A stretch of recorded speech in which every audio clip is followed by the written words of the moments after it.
Hi guys, I'm Grace. And I'm Natalie, and this is Sunday Slipstream. Welcome back to another week. We're going to dive right back in. This week I think we're going to fill you guys with some more data. We're going to go over maybe what the next few weeks are going to look like for F1, for the sport, and then of course we're going to dive back into drama and fun. So, just jump right into it. I mean, we should probably start with, we didn't really introduce ourselves very well when we started the pod, because like all we said is, I don't really know anything, and you are a casual fan. Exactly. So. No, that's basically covers, I think, everything you need to know. No, we have no names. I feel like a lot of people think being an F1 fan looks like a certain way. It looks like something, or doesn't look like something. And I think we just want to embody, being an F1 fan doesn't have to look like anything in particular. Yeah. You can have a bunch of knowledge. You can have no knowledge, but you can just get into the driver. It's like this girl. Exactly. But I've also heard so many people be like, oh, you're American, why are you into a European sport? How did you get into that? Like, why aren't you into NASCAR? And it's like, because it's different. Exactly. It's completely different. The environment around it is different. We're into it for completely different reasons. Like, as a kid who grew up watching NASCAR with my family, this is so different for me. Yeah, it's so different. It's vastly different. I could not care less about NASCAR. Danica Patrick can fight me. But no, I remember that was one of the things that you said when I was like, you should get into F1. You were like, no, because I hate NASCAR. And I was like, trust me, it's so different. And it is. Yeah, and a lot of people don't recognize that at first, but obviously you're here, so you probably enjoy it. So, and we're trying to expand the audience for American audiences a little bit more. Even if like we reach like 6 people, at least it's 6 more people who are excited about something that's been around for so long. Exactly. It's not something that you can continue to just ignore because it's getting more mainstream, especially in the Americas. It's no longer just making fun of Sacha Baron Cohen in Talladega Nights or the car that does the pit stops from cars. Yes. Luigi follows only the Ferrari. But it's no longer just that in the US. There's so much broader of an audience now. Like you look at the Las Vegas Grand Prix and you see how extensive the audience is and how many of them were Americans. The turnout's incredible these days. It's fascinating to get into it. So like getting into it as a casual fan, like you don't really need to know much. Exactly. And I think you don't need to be intimidated by people who tell you otherwise. I know there's a lot of discussions right now around like what constitutes as a fan and who should be invited to races and yada yada yada. But I think picking that apart will just kind of dissuade a lot more people from potentially venturing into the sport more. Yes, the people who are doing that are like the guys who are like, oh, you like this band, name 10 of their songs. Exactly. Like, okay, like I can name 10 drivers on the grid, does that count? Exactly. What is the benchmark for you for, you'll never win, like, what basically. is a fan to you? Exactly. So, as we talk about history and people who have been around a while, we have Williams. And surprisingly enough, they have won a Constructors' Championship just as recently as McLaren won their last one before this one. Yes. So, like, the last time McLaren won a championship, Williams was right before that. Exactly. So, we could say that they do have potential, just as much potential as McLaren did. In success, so I don't know what the next few years are going to look like for them. Carlos, actually, when you look at the stats, he's got somehow like a really good record of like, unfortunately, reviving teams right before he leaves, the poor guy, so he can never experience it, but he's, I feel like, part of the journey upward. He's like the lucky rabbit's foot for the team. It's almost like he pushes them to do better, and then someone else wants him because they see his drive. Yes. Until Ferrari, and then they just decided they wanted Lewis Hamilton instead, which foolish. Completely foolish. Yes. Like Carlos versus Hamilton, like that's a poor decision in my life. Did you see those remarks from the previous team principal from Ferrari? Yes. He was like, I wouldn't have done that, but then Fred Vasseur clapped back. He was like, well, he wasn't going to go to Sauber. I'm like, okay, but that's was that not even the an point. option? Exactly. Like saying that is like saying, oh well, it's not a dog if it's a cat. Exactly. Like who cares? Exactly. Yeah, he wasn't going to go to Sauber, but he could have just stayed at Mercedes. Exactly. Like that's not really a dig. Yes, like their car is already better. Like George is tweaking it like George does. And we love George. Whatever. I do, at least. I just really have no feelings towards the man, but he's so British. He's great. I love it. I know. Well, going from, like, people moving different teams, like, Carlos moved to Williams. So we're seeing, like, even in the testing, how well he's doing there. Yeah. We're seeing how the next season could start to look. And speaking of the next season, who is going to fill a Red Bull seat if Checo's gone? Oh, wait. The rumor mill is spinning. It's saying Liam Lawson, but I just... Say what you want, but I don't know. I just don't think he's shown any performance worthy of earning that He's role. so new. He's very green. And I mean, you could use the argument of like, okay, who would have enough time to show their performance? Who's available? Clearly That's not fine. Franco Colapinto. Poor guy. Poor man. Yeah. Smoothly. Poor guy. No, I wonder. I think is he gonna be like a reserve driver? I don't know. I didn't see anything, but he's stuck for the season. The poor guy. I hope he, I hope he does well. I hope he gets his roses one day. But anyway, yeah, I don't know. And again, like I just said, I guess you could. The argument still stands. If has anyone really earned that position of who's left? Not really. So they really do just have to pick someone. And the question is Checo even leaving? Yeah, is it just a rumor? Exactly. I keep thinking I'm seeing articles, but then they keep getting denied. So I don't. At this point, until the words come out of either Helmut Marko or Christian Horner's mouth, or even Checo's, I might believe it if Checo says it because he still says he's not going anywhere. Yes, exactly. Until he tweets he's leaving, I'm just gonna believe that he's gonna be Max's sidekick for another 30 years. So. Another 30 years. Yeah. He and Alonso are both gonna die in their cars. Turn those babies into coffins with wheels at this point. Like. But no, the question is like, is Liam Lawson really worthy of the position when Yuki's been on the other RB team for so long? However, knowing how racist Helmut Marko is, it's not surprising. Because, like, why would we have trust in anyone who is willingly going to detract from people just because of their race or because of their mental health? The statements that he's made about Lando Norris, talking about his mental health and saying that he's weak mentally, foolish. Being able to acknowledge that you have mental health concerns and that you're working on improving your mental health is something that George does too. Yeah. And that's actually a very healthy thing to do instead of just getting behind the wheel and screaming at your opponents, kind of like what Yuki does. Exactly. I think he's like actually dissuading like a huge portion of their fan base, which it's just, it leaves a huge question mark over what's been happening with Red Bull this whole year, like the purging, like what is really going on within that company. We're never gonna really know, but I just don't understand why Helmut Marko's still hanging around. But why is he there? What does he do? We don't know what he does. I don't know. He just bothers Christian Horner, or they both like pretend they to bother like each other. Exactly. It's like the fakest friendship you've ever seen. Exactly. It's so funny to me. But no, it's so unusual though, like seeing the rumors that like Checo's leaving after the whole end of the season. He was like, I'm not going anywhere. I'm staying. And I have to wonder, is it like actually going to happen, or is it just people hoping that he leaves? I know, that's my thing. Because he lost so much money in how many crashes and how much damage he did to his car. I think he had the most damage out of any driver on the grid. Right, but then again, we could argue that they gained so much money because of Kit Kat or whoever the heck else he's all got of his sponsors sponsor us. I don't understand how that works, obviously. So I'm not telling you, it's because he's just the most average looking driver on the grid. I'm telling you, he looks the most marketable because he looks the most like an average person. You're right. Like an average consumer. You look at people like George and Lewis who are doing like sponsorships for Tommy Hilfiger who look like models. Yeah. You see people like Lando and Oscar who are younger and more relatable to a younger audience. Right. But then you see Checo, who else is going to advertise to the middle-aged dads?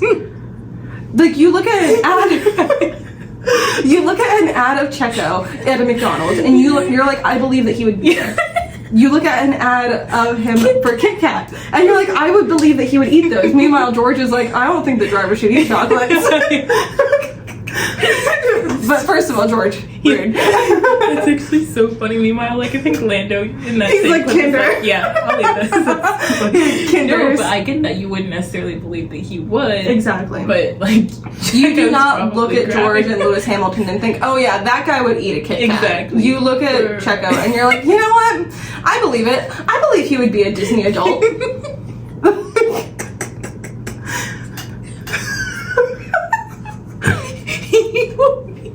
The Mickey Mouse ear. Like, you can picture Checo with a Mickey Mouse house balloon and ears. I'm like so gonna you put that can in literally ChatGPT picture him tonight. in front of the Disney castle. But you can't picture that with most of the drivers. He is very sponsorable because he's very average. Yeah. Very middle-aged man. Actually so funny. He looks like a dad. Though. You're right though. I don't know if he has children, but he should because he looks like a dad. I don't remember. He's a cash cow. I know nothing about him. We try to actively avoid that. I actually ignore Checo as much as I can. I think he somehow does. I think he Somehow? No. Do you not know how that works? I'm learning. So, speaking of not knowing any information about certain drivers, we do know a little bit about like the things that we like to see as casual fans. So we might not like particular drivers. We might not like go after certain tracks because they're not as interesting to us. Like I personally would prefer to go to multiple US tracks because I'm an American and I like to see those races personally because it's almost like I could be there. And it would be easy for me to get there. I think the American circuits do a really good job about surrounding the tracks and with so many fan experiences. So I think, I can't speak for a lot of the other international circuits, but I think you get almost the most bang for your buck when you buy a track for an American circuit because you get so many other experiences because we're Americans, we need stimulation every 5 seconds. And we're a very touristy oriented country. Like we love touristing to other countries, we love touring other countries, and we love touring our own country because it's so vast. And I think people in the Northwest versus the Northeast are vastly different, and people down south are so different. So getting to go to like San Antonio is completely different than going to Las Vegas. You're right. And I think people forget, or how different the climate, the terrain of just within the US is. So I hear that 100%. I mean, the size of the US and how wide apart the states are is like driving from England to Scotland, just like from one state to the other, and that's a completely different culture when you think about that. Like they're the same country, but they're different countries, but it's the same country, but they're different states, and they're completely different. Like think about the US as like an extremely large version of the UK, where there's 4 different countries within the same country, and we're multiple different countries basically in one large country when you think about it. But the circuits that we see here are so different than the ones in the European countries, and I've never been to one. I've never been to a race in general, but you have. Basically, I thought we could do a little bit of a session here on if you're planning Christmas presents, if you're planning Christmas trips, if you're planning for 2025. Here's maybe a tiny bit of the 411 on maybe what tracks would be a great track to go to with a friend or to gift someone, if you have that within your gifting budget. Live within your means. We're not here for irresponsible spending. Exactly. Don't purge. But I think as someone who's been to the Vegas Grand Prix, been to the Monaco Grand Prix, that's my I guess a little bit of a glimpse of the dichotomy of the two tracks, or the differences between a European track and American track. And the Monaco track was amazing, but I would say it was only amazing because we were doing other things in Europe while we were there. The actual track experience itself, it was cool.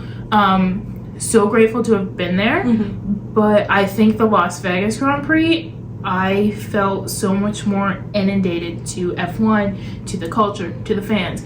And that's why I really want to go to the Miami Grand Prix next year, because I hear it's very similar. I think, like we were just saying, as much as Americans also have a very vast difference in location to location, I think we also have a very vast difference in how we treat sports. Our sports culture it's ingrained. Crazy. Yes. It's ingrained. From the time that people are children, they're playing sports in elementary school. They're getting into NASCAR if their parents are into that. Like my parents were. I went to Richmond, Virginia multiple times as a child to go to NASCAR races because they were so into it. It's not something that is as casual as like some other sports that some other countries might experience. Like, soccer is really big across the world, but in the US it's completely Like, it's not very large. Major League Soccer is starting to grow here when it's been huge elsewhere. Right. Meanwhile, like, F1's been bigger in other countries, and it's starting to grow here. Right, and I think even, you know, you have your die-hard, you know, what is it, Manchester United or whatever fans. Oh, Man United. They're so good. And Chelsea. I wish I knew more about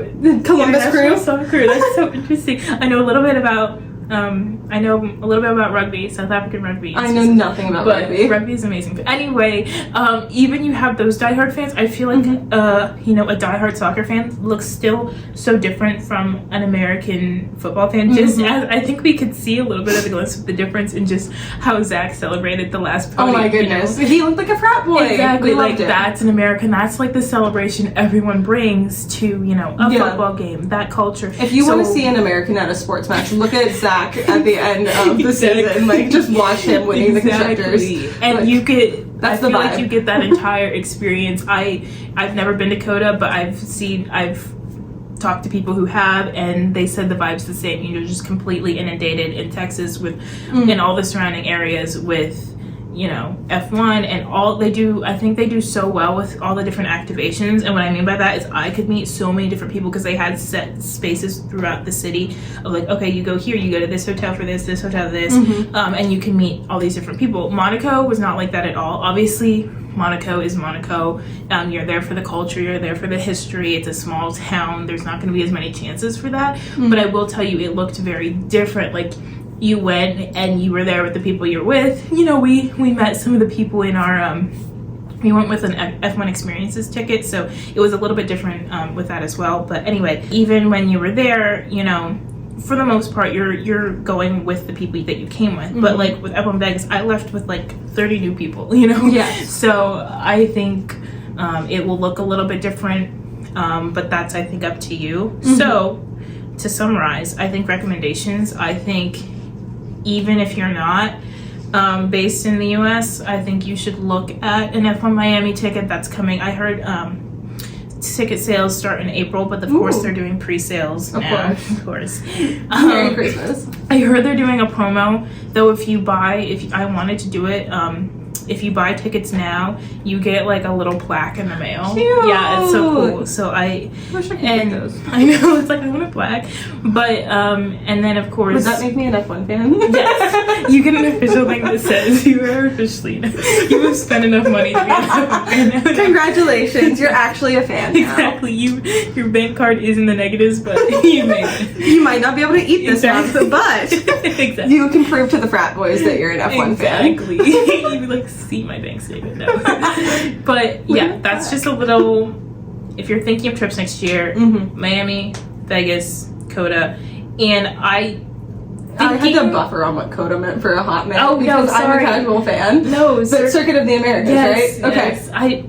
I just learned it was called that a few weeks ago. I love that. Because I used to always call it Texas, and people were like, no, it's COTA. And I was like, oh, okay. See, I just assumed Circuit of the Americas was all the American. That's what I thought. Like North American and South American That's tracks. what I thought, but apparently they only call it Texas.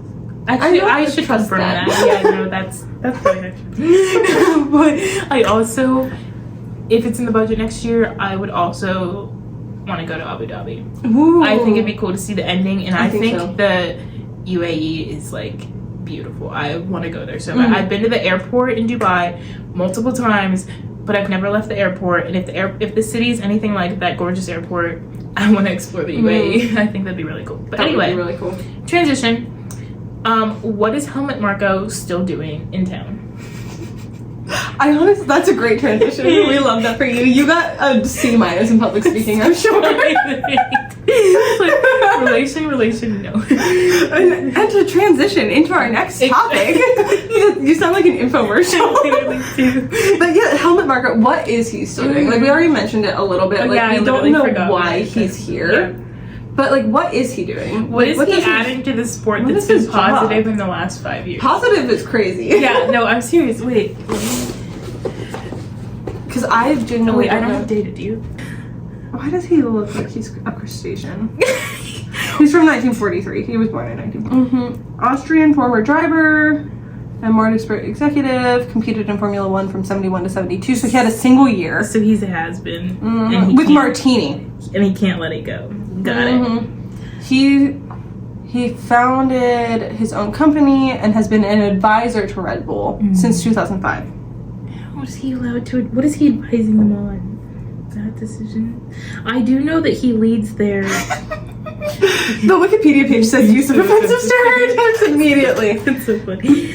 I do know that he's in charge of like their young driver program, but it's like it's almost like a catch-22 because he may be in charge of it, but Christian Horner never lets him utilize it. So what is the point of him being there? Yeah, I don't really understand what his role is, but it's crazy to me that Red Bull continues to keep a person on like him when he's so bad for their public image. As a brand, as a company that's so specific about their brand to the point where they're turning down a potentially really good driver because they would be bad for the brand. Yeah.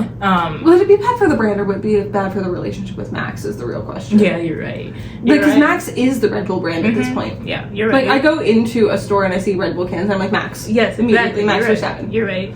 So it's like, I feel like, I mean, they're going to do whatever they have to do to make him stay there forever. So I feel like any contract that comes in, he probably has the ability to be like, oh, I'm not going to work well with them, so no thank you. So I don't know. Yeah, I mean, it's interesting because of how bad he is for their public image, considering, like, even with, like, I would have quit if I was Checo. Because in 2023, he said that Checo's performance is bad because he's South American. What? Yes! And he said he's not as good as Max Verstappen. He's not as, like, focused as Max or, like, Sebastian Vettel or whatever. What's his thing with focusing? He said this about Lando too. No man needs to because apparently his 1 year in Formula One racing really helped him with his focus. Back in the 70s. Yes. Back before, you know, like, 911 was a thing. It's actually so... No, it's actually an anomaly, but... I mean, of course. I mean, like, the FIA has, like, reprimanded him or whatever, but, like, Checo forgave him, probably because he's Checo. And also because the man still is making, what, $50 million a year? So he's like, much say money. whatever you want about me, but to a point, it is like, okay. I don't know. Like, he's been there for, like, the championships and stuff like that, which is great. Like, he's been, like, an advisor for it or whatever, but it's just, how many times can he continue to, be offensive toward people on the grid and like not be like pushed out. Like, I think to a degree it's never going to hurt the people at the top because it never hurts the people at the top, but then there's going to get to a point where it's like, okay, Max Verstappen is still associating with Helmut Marko, he's still associating with Christian Horner, who's allegedly fine with it. So it's like, it's going to look bad for Christian them. Horner has his own problems too. Like, of course. I did not see a single picture of him with his wife at the FIA Awards. Like, I saw a single clip with him sitting next to her. But, like, the rest of the time, he's with Max and his girlfriend. Yeah. Like, sir? We forgot to cover that. Yeah, like, hello, sir?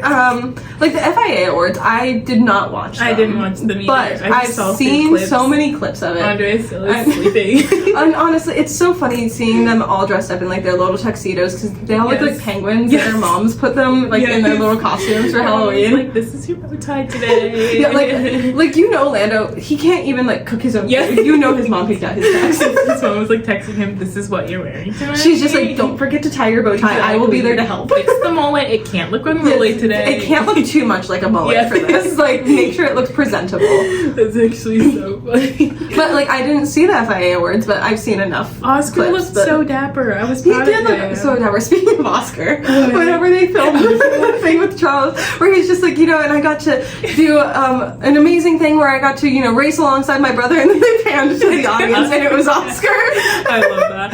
It's so funny. For as bad as and as controversial as the FIA has been the past few months, that was a key moment. And the fact that they spun Lando's words again. Apparently, I saw discourse on it. I didn't see the actual video, but apparently in the promo for the video, they made it look like Lando again was like bashing Max again. Yes, and then wait, did they not know that George and Max are the ones having beef? Exactly, they forgot. They forgot. But that's okay. I did see more discourse on that. I'll tap into that really quickly, just about the fact that Max is like ride or die, like defending Lando again. You know, obviously nothing happened, and Lando shouldn't be getting hate in the first place. But they have had altercations this year. But Max is still like quick to forgive Lando, whatever. But so people are actually asking now. Okay, wait a second. What actually might have been said? Because the fact that he's like so mad at George. Like, but if the thing is that George actually said what George said he said, versus people are saying Lando said something that he didn't say. Yeah, that's true. I would be in Max's shoes. You're right. Like, Lando didn't say anything. He didn't do anything wrong. Right. But George pissed me off. Right. I'm still of the mindset that Max just got what was coming from him. Oh, he's absolutely. not used to hearing it. So I'm still in the mindset of George was in the right. But I also am like, yeah, why is Max like not treating this like Lando? I mean, I get that they're not like friends. Like they claim But Max Lando is definitely friendlier with Lando than he is with George. It's true. You know, like there's really no relationship between them. But I also haven't seen George really connect with Eddie. I mean, George is kind of his own thing. Like, I know that's he the stands thing. apart Like, so much. It's so great. She like, and his girlfriend are their own little brand. And you know what? I don't mind it. Like, I think there was discourse around people were talking about, oh, like, he's so curated. Like, him and Carmen are, like, trying to be, like the Kennedys? Yeah. I think they just are, like, very posh English people. And they are. How else are you going to curate your brand? And I've seen that more from American fans about them than anything. You know, like, why would anyone in the UK compare them to the Kennedys? That's not a thing. They're not used to people having that, like, clean aesthetic. Because then why you could say that about Toto and Susie. Like. Yes. But not only that, but Tommy Hilfiger has to cling to George a little bit more right now because they're losing Lewis. Oh yeah, I'm pretty sure. I don't know how that works. I don't know what. I'm fairly certain because I haven't seen anything from Tommy Hilfiger with Lewis in a hot minute. That's actually so you know, like all of these curated images, George always has like a brand tagged in them. It's not like him creating like, oh, Carmen and I have the perfect relationship. We're great. Meanwhile, she'll post pictures of like the hotel rooms that they stay in, and they're like a disaster. You know, like because he's a man. Exactly. Like it's a little irritating that people only look at one side of things and then like create a blanket statement. Yeah. And again, it comes mostly from like the American fans. Like we love drama in this country. Like look at reality TV. But Island too.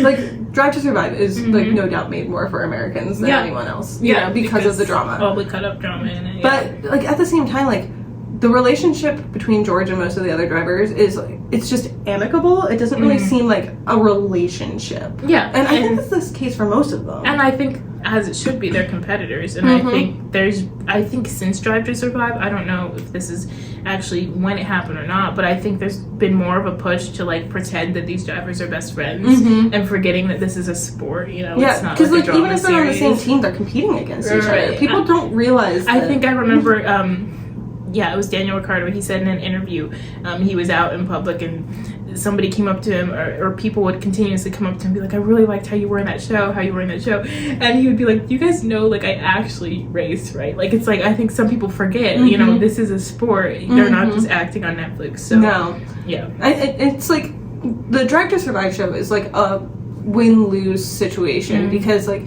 yes, you're drawing people toward the drivers, but you're not really getting them into the sport itself. You're getting them into the drama around the sport, but you're not actually getting them into Formula One. Right. Whereas, like, I'm glad that I got into, like, the actual, like, sport itself before I still haven't watched a single season of Drive to Survive. No, but that's good. I think more people should do that because even though that's, like, how a lot of people are being introduced to it, they're missing a lot of, like, the actual detail of the sport itself. Exactly. That's like saying that you watch the Olympics and you know about what all the training looked like. Right. You know, it's not the same. Yes, there's so much behind this. That's actually a really good analogy. But yeah, I think, like I said, I'm still a very casual fan. I really only care about the drivers for the most part, but I care about them in the racing. Yes. I don't necessarily care just about the drama like around how them. did their race turn out? Because like we don't know these people. Exactly. Like we can like generalize them and we can like turn them into like this person in our heads, but that's the same thing that people are doing with celebrities around the world. Like you don't actually know these people. And in the height of like all the Diddy whatever, like you realize that, you know, the public image it means nothing like to how these people actually conduct their lives. So we don't know these people. Like we can joke about George, we can joke about Lando not knowing how to cook. Exactly. Like we can say like whatever we want about these people, but at the end of the day, we don't know them. And I feel like most of the other drivers on the grid don't really know each other that well either. You know, like in our first video or second video, we talked about like how Yuki and Liam don't seem to have like the greatest relationship. And people on TikTok were correcting me saying, you know, like, oh yeah, they have a great relationship. They're like best friends. They just just act like teenage boys and like say they hate each other all the time. Right. I'm like, that might be true, but that might not be true. Exactly, Because Yuki also very publicly said that Liam Lawson is his least favorite driver on the grid. Exactly. Like, exactly. both can be true. Yeah, exactly. But I'm very grateful that we're into the sport aspect of it more than anything, because as much as the drama is fun, there's really not much without the sport itself. Right. And tying into the sport aspect of things, like, I don't know if people know this, but this is crunch time for most of the teams. Depending on how they ended up in the Constructors' Championship, they get a certain amount of allotted wind tunnel time. Actually, starting What in is a wind January. tunnel? Yeah, let's unpack that. Wait, let me I want the actual official She has description. notes. I have notes. Okay. It's essentially I mean I know how I want to say it, but I don't want to dumbify it. Okay. So what is a wind tunnel specifically? Okay, so it's essentially a giant tube. Like, think of this it's a huge thing. Like a tunnel. Like a tunnel, yes, exactly. Where teams place a scale model or even a full model of their vehicle, and it blows air how it would, when a car is driving down a track, and it's how they test the aerodynamics of the car. Because aerodynamics are everything when you're in race season. Is that how they determine the wings and stuff to put on the cars? Yes. Okay. And so this is the thing, every team has a cost cap, every team has money, so when you line all this up and you see, wait, every team essentially gets the same thing, how then is there such a stark difference between a Red Bull and a Sauber? It's because every team gets the opportunity to build their car differently. So take that for what you will. There's restrictions, there's things that they have to follow regardless, right? Exactly. There's always rules and regulations, but that's essentially the word I was looking for, regulations. Oh yeah, no, but they still have the creativity and ability to make it however they desire, and that's why wind tunnel time is so crucial to nail down what those aerodynamics are going to look like. Right, because they use different engines from each other, right? Yeah, exactly. Different teams use different engines, so a different wing might look different on a different engine compared to another team's engine. Exactly. Right? So we analyze wind tunnels. Help you analyze how well the car cuts through air, airflow, drag, all the different things that you need to know on a they need race to get weekend. into a slipstream. Exactly. These are all the things that matter in a wind tunnel. Okay, so this is why there was such a discussion around why did Red Bull not really care about the constructors, mostly because they had no chance with Checo, but there was conversations around did they not care because they wanted more wind tunnel time, because the top team actually gets the least amount of wind tunnel time than a lower level team. You get a different amount of hours depending on how you land out in the constructors championship. So yes, the top constructor like McLaren gets the most money from the FIA, but you also get the least amount of wins, so it evens it out in fairness. Because you have more money to do with it what you can. Exactly. But you don't have as much time. Testing time. Exactly. Because they assume that you've already tested on the last season, basically. Exactly. And it's just a way to kind of make it I mean, fair, that's fair. The middle of the road teams are going to get the most medium amount of time. Right. In the tunnel. So they have a great chance to either improve or really detract from their skill set at that point. Exactly. I'm just going over my notes to make sure I cover everything that you might want to know about wind tunnel time before Drive to Survive comes out in February, so you know all the information that they're probably going to break down for you. In January, like I said, they're already going to be testing for the 2025 2026 car, which is going to be crazy because that's the car that's going to have the most changes. Because as we were talking, another point that we might dive into, F1 said that they want to be fully efficient in economically friendly by 2030. Oh yeah. Sustainable, right? Yes, thank you. What is that gonna that's 5 years away. So in 2026, from what the car looks like now, the car will have triple the electric power and be all the more hybrid to kind of prepare for 2030. Yes. So it's gonna look so different. So there's already conversations around which teams are gonna sacrifice their wind tunnel time for the 2025 car and to prioritize the 2026 car. So there's teams that might not really care about 2025, to prioritize. Care less about it. Exactly, being at the top of the charts for 2026, because that's when the complete overhaul is going to have to happen for every team. And here's something to know, the wind tunnel means so much that McLaren just built a brand new multi-quadrillion multi-million-dollar wind tunnel, and it finished in 2023. Oh my! And already we're seeing the effects of that car since they made their own wind tunnel. So now Red Bull has their own wind tunnel in the works. I think they're currently sharing one right now. Okay. Who are they sharing with? With AlphaTauri, and I think with, obviously, because it's their partner, or sorry, with Visa Cash App Racing, whatever you call themselves. They share it with the right other now. RB team. Exactly. With the other thing Christian Horner has his paws on. But yeah. One of many. But no, so their wind tunnel is going to be finished by 2026. So there's questions of like how more efficient is their car going to look when they no longer have to share it, when they have their own wind tunnel built out for specifically themselves. for the sustainable cars. Exactly. Yeah, like what are the wind tunnels they don't going to have have their to look own, like now? you know, like they might change. Exactly. So yeah, I think wind tunnels impact a lot about the vehicle, impacts a lot about the season. I mean, we're seeing McLaren was nowhere just last year. And this year, obviously, top of the charts. Their wind tunnel finished last year. They've had a whole year with a brand new wind tunnel. So anyway, something that people might not consider, but I think it'll be interesting to see how this is going to affect how things shape out for next year. Yeah, I mean, it's interesting to think about because, like, of course the drivers are like what really pushes the car to do well, because their skill behind the wheel is what ultimately gets them from point A to point B. Yeah. But if they don't have a good tool, they're not going to do well. That's like giving a rock to a person when a hammer is right next door. Exactly. You know, like you can continue trying to use a rock, but would you rather use a tool? Exactly. You know, like utilizing tools like the wind tunnels and even just like post-race reviews and stuff like that, kind of like how football teams will do like post-game reviews, it really helps athletes in general do better the next time. So it's really important for people to know stuff about this. Like, I had no idea what any of this was until just now. But it's really interesting to see how many things go into like the behind the scenes stuff, because like I said, a lot of people, they see either the drama or they're just seeing the race itself. A lot of people aren't seeing that behind the scenes stuff, you know, like even looking at like the workouts for the drivers, it's insane. Like the neck workouts alone stress me out. Because that's another element. It's like you don't think about how much G-force is like in a corner. Like you forget that that's like a factor. It's like a roller coaster all the time. It's insane. Like imagine just like the G-forces on a roller coaster, but you're doing that for multiple laps at a time for hours. Honestly, like it's insane. Like the only break they get is a pit stop that lasts like half a second.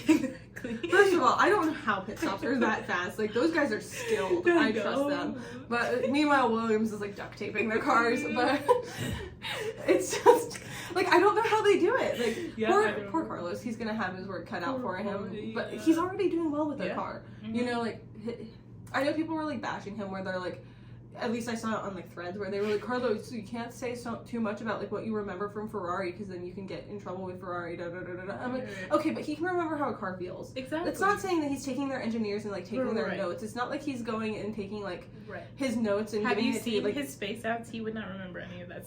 This poor man. Like I love that he said he loves the memes where he just like looks zoned. Like I love that because we call him a smooth brain boy a few times, but I think all boys are kind of smooth brain, and you have a smooth brain. I do. I'm part of the club.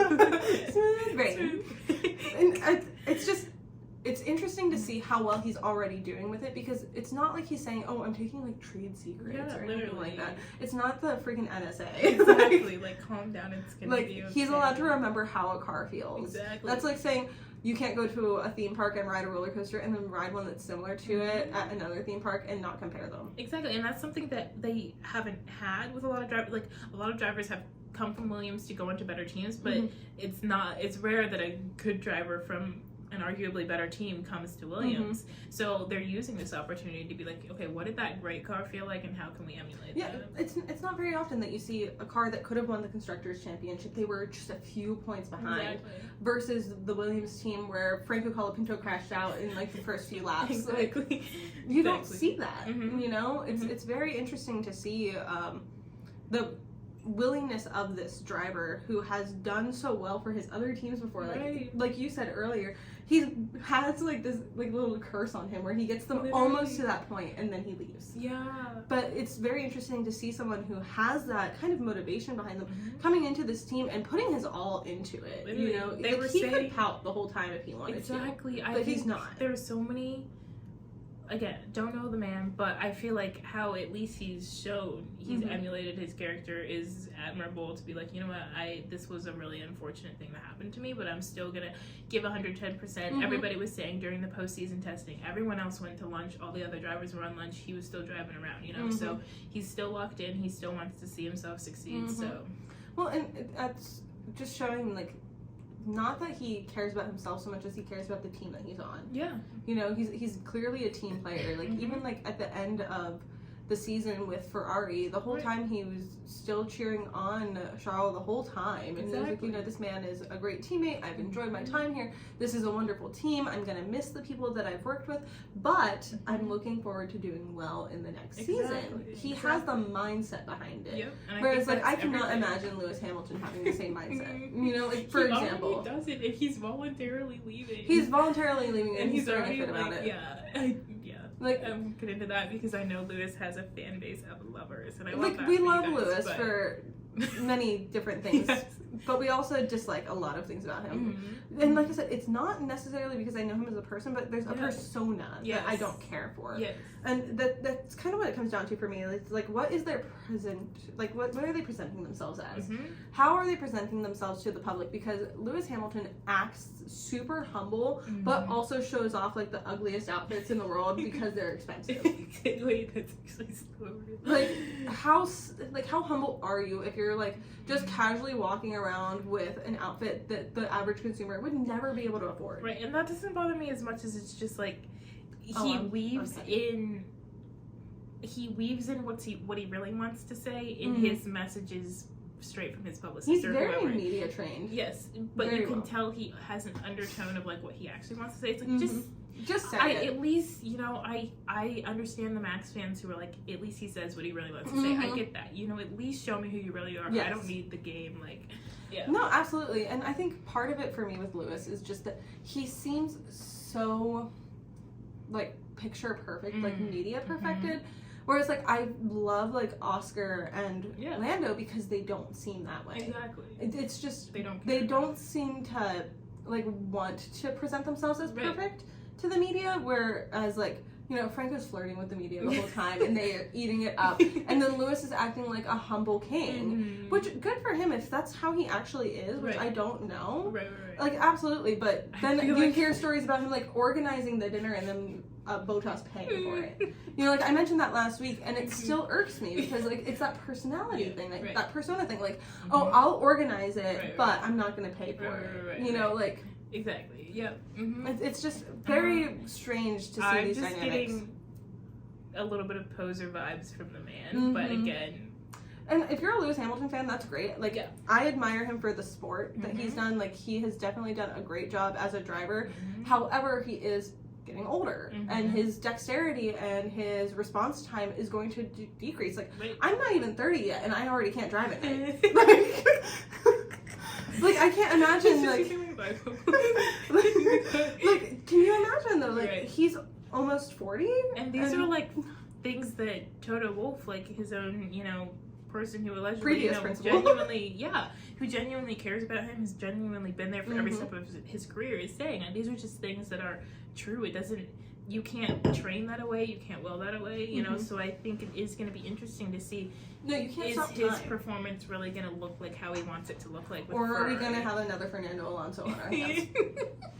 Because, like, Fernando, he was excellent in his time. You know, when he first started out, he was an amazing driver. You know, looking at the history of his races. No, you look at their history, and it's almost like maybe you should have stopped while you were ahead. Because genuinely, like, do you want to be remembered as a washout, or do you want to be remembered as a 7-time world champion? Yeah, because if this year has taught me anything, it's like people's attention span is, like, so short. The media's, everything is so fickle. Yes. So now I feel like he's just kind of viewed as Lance Stroll's babysitter in a way, so... Well, not only that, but, like, when you look at the fan base of Formula One changing so much, and you see people like Fernando Alonso still on the grid, and you see all these new fans who are going after more of, like, the Franco Colapintos, and are actually, like, fans of those drivers, because they have a chance to do well, versus someone who has already done well and just doesn't seem to want to leave.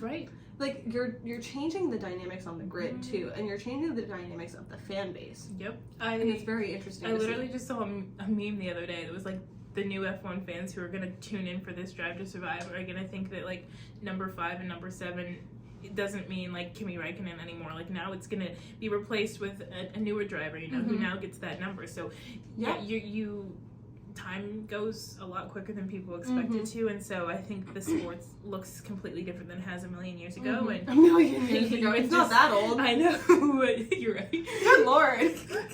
I know we're saying they're old, but they're not that old. We sure. Fernando's gonna die in that car, sure, but that's his choice. He can rest in peace. Rip in peace, my dude. He's like, where did he go? Like, shift in peace, maybe. Shift in peace. It's so funny. But, like, it's just crazy because, like, you see this dynamic and, like, you see the teams, like, continuously grabbing younger drivers. You don't very often see them grabbing these world champions from years past, like Ferrari did with Lewis Hamilton. Right. And you don't see people grabbing the Fernando Alonso's just willy-nilly. Like, it's not really something that you see very often, and it's almost like everyone wants the next new thing. And that's what we're seeing with a lot of these teams. You know, like Duhan, however you say his name, he's the new man on the grid. You know, like everyone loves this new man. I call him like the new Disney prince. I think so. No, I think it's he looks like who's the guy from Tangled? From Flynn Rider. Yeah, he like gives like the little smolder, but but that's almost like what they're going for. They're not just going for like younger drivers, but they're also going for like glamorous drivers. You know, like you see George Russell and you see like how big his eyes are, and you're like, that man cannot be a model. But then you see his pictures, and you're like, oh my gosh, this man does great photos. Because I think we've seen these past few years, because I'm pretty sure, what was it? Press conferences or stuff like that was never a thing just a few short years ago, just getting to be up close and personal, if you will, with the drivers. And so I think the whole sport has changed in the sense they realize how much money can come from making the driver essentially part of your brand. And so I think that's what so many of these companies want to do. Lewis Hamilton is and has been Mercedes for so long. Well, Mercedes is still selling Lewis Hamilton merch until the season, until like the end of the year, because until his contract officially starts with Ferrari, they have his name. Right. And I think that's now so many other teams now want this new opportunity to have a young brand. They do. So they're trying to reach that younger demographic though, because younger people mean that the longevity of the sport is going to last longer. You know, like there's really no argument about the fact that we are getting a completely different demographic of drivers than we had in the past. You know, like K-Mag and Fernando and Lewis, they're just not what people are looking for most often. You know, like we're looking for like the Lance Strolls, the George Russells, we're looking for the Franco Colapintos, who are not just going to like do well on the grid, but also do well in the media and do well on social media in particular. You look at people like Lando, who's constantly gaming when he's not on the grid, and Max, who's constantly gaming when they're not on the grid, which facing the public. I mean, he's gonna have to cut that out. He's gonna be a good dad. Gotten reprimanded. But like it's almost like these people are the type of people that we're looking for. Almost like average, down to earth guys who also look good in front of a camera. And can drive. It's almost like that's the back seat at this point for the FIA, like Netflix coming in and looking at it, and like they're going like which drivers are the most attractive. Like let's even make just a poll. like the consideration that Christian Horner would consider Franco Colapinto a few months ago, whatever it was, someone who was so new, who really yes he had success if you in F2, in F2, not that big of success though, but because people were like, where did James find him? But anyway, he had his driving experience, but the fact that Christian Horner was even considering him, I think, was because of all the social media explosion just with his name. I mean, and him saying people shouldn't buy Colapinto merch, but people still did. Like that says something about what the fan base is actually looking at.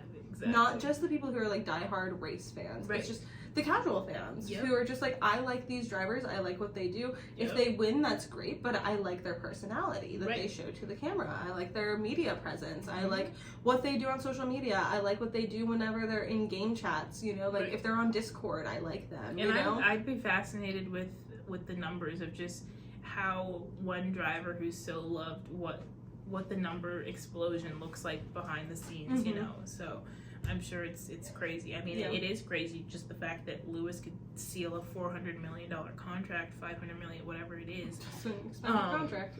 Just because of his name, you know, Mm-hmm. so. Yeah, and I mean, of course, you know, like, experience does count for a lot. You know, you see that in every job market. Mm-hmm. You know, experience means a lot. But at the same time, in a field where it's athletics, you know, you see it in American football and basketball, where, like, these people who, once they hit, like, 33, they're out. Right. They're old. Right. And the commentators say, oh, they're old.